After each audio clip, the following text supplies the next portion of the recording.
هیواد کې دننه د هوایي الوتنو شمیر کم شوی. کابل کې د سیاحتي شرکتونو څښتنان چې د کورنیو الوتنو لپاره هم ټیکټونه پلوري وایي چې اوس یې ولایتي مسافر کم شوي او په ورځ کې 3 ټیکټونه هم نه پلوري. دوی د ټیکټونو د سوړ بازار لامل د بهرنیو لږ شمیر د کورنیو هوایي شرکتونو کمښت او د ټیکټونو بیو کې لوړوالی یادوي. ولا مشتریان خود دي چې هغه نظر په مارکیټ دی کنه بعضی وخت کې مشتریان زیات وي او بعضی وخت کې کم وي خو اوس نسبت مخکې وخت ډیر کم شوی دی. مثلا مخکې به چې ورځې مونږ د ورځې لس ټیکټونه به مو اخیستل اوس د ورځې 15 ټیکټه 4 ټیکټه 3 ټیکټه ډیر په مشکل اخلو. خو هغوی چې له کابله نور ولایتونو ته سفرونه کوي وایي اوس امنیت ښه شوی او هر ولایت ته چې غواړي ځمکې له لارې تګ راتګ کولی شي.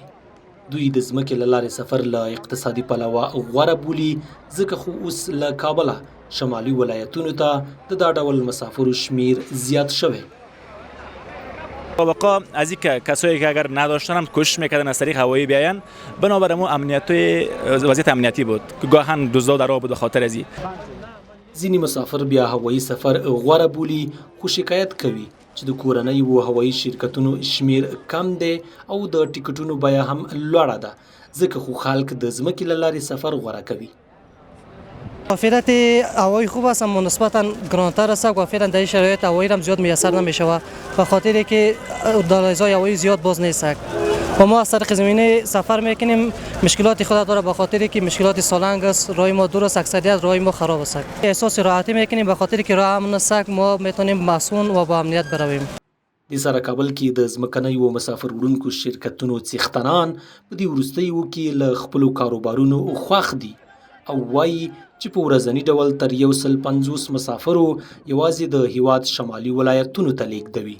کابل کې د پایتخت ترمینل چې د شمالي ولایتونو تر ټولو لوی ترمینل دی مسؤلین یې وایي اوس یې مشتریان هغه کسان دي چې پخوا به یې د هوا له لارې سفرونه کول. ما روزانه بین 100 الی 120 بس مسافربری از اینجا مسافر میگیرن و به ولایت‌های شمال و شمال شرق انتقال میتن. هیواد کې له تیرو 2 کلونو راهیسې که څه هم د خلکو اقتصاد ته ضربه رسېدلې خو د امنیت ټینګښت او په شپه ورځ کې د هیواد هر ډول سیمې ته تګ هغه لاسته راوړنه ده چې څوک ترې سترګې نشي پټولی.